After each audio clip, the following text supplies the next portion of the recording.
Ikaw ngayon ang sasagot ng ating tanong for our daily reviewer, ha? Ganito yung tanong mo, ha? Ano ang iyong dapat gawin kung ikaw ay liliko sa kaliwa? Ito yung kaliwa, ha? Mula sa highway patungo sa maliit na kalsada or side road. At mayroong mga tumatawid sa iyong lilikuan. O letter A. Magsenya sa kanila na magpatuloy sa pagtawid. Letter B. Maghintay at hayaan silang makatawid. O letter C. Tumuloy sa pagmamaneho dahil ikaw ang may karapatan sa daan. Okay. Letter B.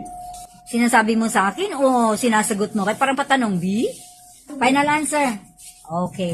Ito namang mga karapatan sa daan. Alam nyo, minsan, kahit alam nyo yung right of way. Pero para iwas disgrasya, pwede nating huwag ipilit ang ating karapatan. Sa tanong na ito, ang tamang sagot ay maghintay at hayaan silang makatawid.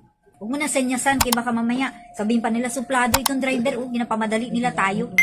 Mamaya may senior citizen na tumatawid.